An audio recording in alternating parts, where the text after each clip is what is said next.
Assalamualaikum warahmatullahi wabarakatuh. Perkenalkan, nama saya Siva Nurhamidah dari Prodi Pendidikan Guru Sekolah Dasar kelas A angkatan 2020. Di sini saya akan mempresentasikan teks akademis yang telah saya buat, yaitu sebuah makalah yang berjudul Memahami Karakteristik Anak Sekolah Dasar.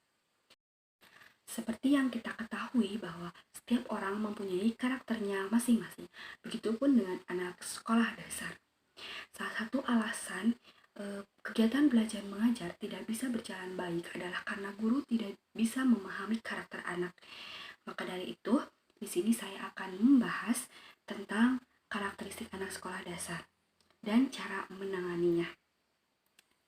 Menurut Ray Gulut 1983 sebagai seorang ilmuwan pembelajaran bahwa karakter anak itu yang paling berpengaruh dalam pengembangan strategi pembelajaran.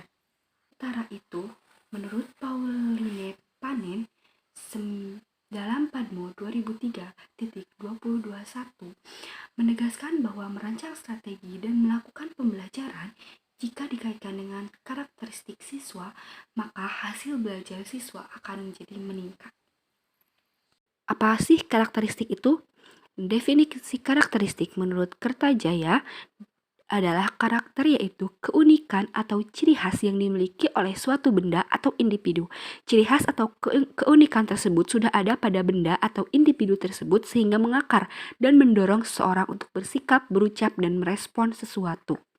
Sementara itu, ada pendapat lain dari Kamus Psikologi Dali Gulo 1982.2p.29. Menurut Kamus Psikologi bahwa karakter itu bisa terlihat dari sudut pandang individu terhadap etika dan moral dan berhubungan dengan sifat yang relatif tetap. Maka bisa saya simpulkan bahwa karakter adalah suatu perilaku yang merupakan ciri khas setiap individu. Karakter juga bisa mencakup ucapan, bersikap, dan merespon terhadap suatu hal. Selanjutnya, kita akan membahas tentang karakteristik anak sekolah dasar. Karakteristik anak sekolah dasar menurut Piaget dalam Desmita 2011 adalah anak usia sekolah dasar mempunyai sifat aktif dan meniru yang lebih tua dan berada pada tahap pra-operasional konkret. Sedangkan menurut pendapat Suyadi, karakteristik anak sekolah dasar yaitu suka bermain karena dunia anak adalah dunia bermain. Perkembangan karakter fisik serta mental anak usia sekolah dasar sangat dipengaruhi oleh lingkungan. Itu termasuk lingkungan sosial, yaitu meliputi lingkungan keluarga, lingkungan sekolah, dan lingkungan masyarakat.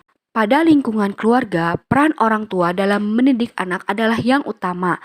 Cara orang tua dalam mendidik anaknya dapat menentukan karakter anak di masa depan. Salah satu alasan mengapa peran orang tua sangat utama dalam mendidik anak adalah karena waktu anak bersama orang tua lebih lama daripada bersama guru maupun teman-temannya. Sedangkan pada lingkungan sekolah, guru merupakan pembimbing anak untuk dapat tumbuh kembang dengan baik pada berbagai aspek perkembangannya melalui kegiatan belajar mengajar di sekolah. Untuk lingkungan masyarakat juga memberikan pengaruh baik berupa wawasan secara positif maupun memberikan perkembangan anak dengan berbagai hal negatif. Untuk mendidik anak dengan baik, maka peran orang tua dan guru sangat penting untuk membimbing dan mengontrol tumbuh kembang anak. Agar kita bisa mengetahui dan memahami karakteristik anak sekolah dasar, yang paling utama kita harus mengetahui tentang perkembangan anak usia sekolah dasar. Perkembangan terbagi menjadi 4. 1. Perkembangan kognitif. 2. Perkembangan psikososial. 3. Perkembangan moral anak usia sekolah dasar. 4. Perkembangan fisik dan motorik. Dalam perkembangan kognitif, anak sudah dapat melakukan penalaran secara logis untuk hal-hal yang bersifat konkret, sedangkan untuk hal-hal yang bersifat abstrak masih belum mampu. Anak mulai belajar membentuk sebuah konsep, melihat hubungan, dan memecahkan masalah pada situasi yang melibatkan objek konkret dan situasi yang tidak asing lagi bagi dirinya. Anak juga sudah mulai bergeser dari pemikiran egosentris ke pemikiran yang objektif. Anak mampu mengerti adanya perpindahan pada hal yang konkret serta sudah memahami persoalan sebab akibat. Anak juga sudah mampu memaknai suatu tindakan dianggap baik atau buruk dari akibat yang ditimbul. Dari penjelasan tersebut dapat menggambarkan bahwa anak usia sekolah dasar membutuhkan objek konkret dan situasi yang nyata atau kebiasaan yang nyata pada pelaksanaan pembelajaran di sekolah dasar. Maka dari itu, guru disarankan untuk menghadirkan objek nyata dengan situasi pembelajaran yang nyata bagi anak sebagai metode atau media untuk memudahkan anak dalam berpikir logis, membuat klasifikasi objek, membentuk konsep, melihat hubungan, dan memecahkan masalah. Pertama, guru harus peduli terhadap proses atau metode pemikiran anak hingga anak tidak ragu untuk memberitahukan hasil pemikiran dirinya. Kedua, guru harus bisa menyediakan kegiatan-kegiatan yang adanya keterlibatan aktif siswa untuk membangun inisiatif dalam dirinya sendiri. Ketiga, guru tidak diperbolehkan menuntut serta menekan anak untuk berpikir layaknya orang dewasa di kegiatan belajar mengajar. Keempat, guru juga harus peduli serta mengapresiasi terhadap kecepatan dan perkembangan kognitif masing-masing anak dalam mengikuti dan melaksanakan kegiatan belajar sehingga masing-masing anak dapat belajar secara optimal. Yang kedua adalah perkembangan psikososial anak usia sekolah dasar. Anak usia sekolah dasar pada tahap ini telah menyadari bahwa dirinya memiliki keunikan dan kemampuan yang berbeda dengan temannya. Anak mulai membentuk konsep diri sebagai anggota kelompok sosial di luar keluarga, sehingga ketergantungan anak terhadap keluarga menjadi berkurang. Hubungan anak dengan orang dewasa di luar keluarga memberikan pengaruh penting dalam pengembangan kepercayaan diri dan kerentanan terhadap pengaruh sosial. Anak-anak juga akan berusaha memenuhi tugas-tugas dan berkarya. Anak mencoba mencari perhatian dan penghargaan atas karyanya. Lalu anak juga mulai bertanggung jawab serta gemar belajar bersama. Dalam proses pembelajaran, peran guru sangat penting menumbuhkan semangat berkarya sesuai dengan kemampuan masing-masing, sehingga anak-anak mempunyai kepercayaan diri yang tinggi karena sangat bahaya apabila anak tidak percaya diri terhadap kemampuannya. Guru juga harus menegaskan bahwa pada setiap proses pembelajaran, anak telah belajar sesuatu hal meskipun berbeda dengan temannya.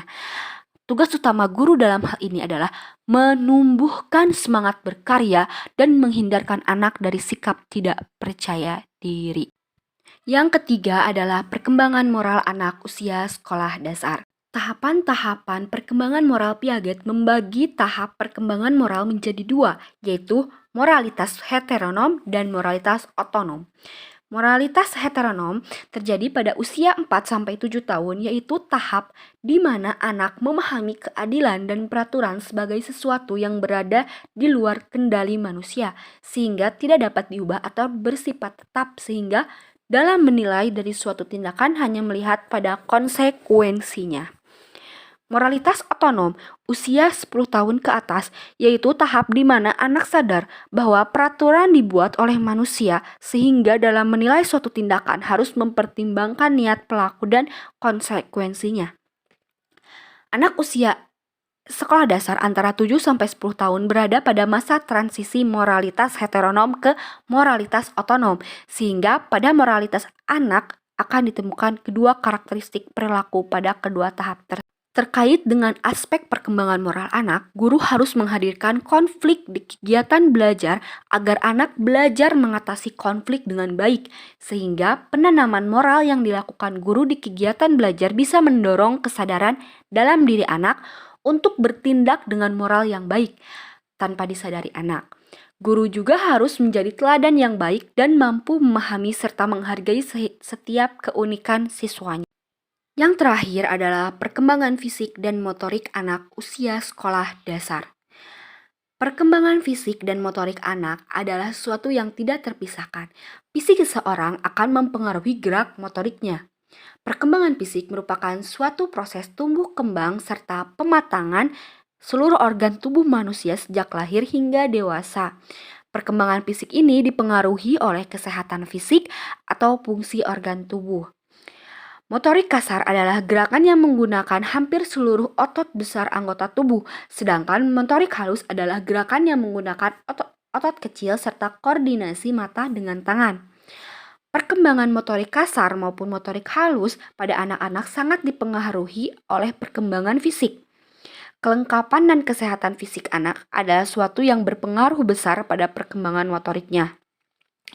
Perkembangan fisik anak usia sekolah dasar dapat dilihat dari gambaran umum menyangkut pertambahan proporsi tinggi dan berat badan serta ciri-ciri fisik lain yang anak sekolah dasar umumnya berada pada fase tenang di mana perkembangan fisik pada masa ini terbilang lambat namun konsisten. Perkembangan motorik penting untuk dikembangkan melalui proses pembelajaran, maka dari itu guru perlu mengajak anak untuk belajar dengan melibatkan aktivitas fisik, semisal olahraga, menulis, menggambar, dan sebagainya sebagai latihan anak untuk mengembangkan keterampilan motoriknya.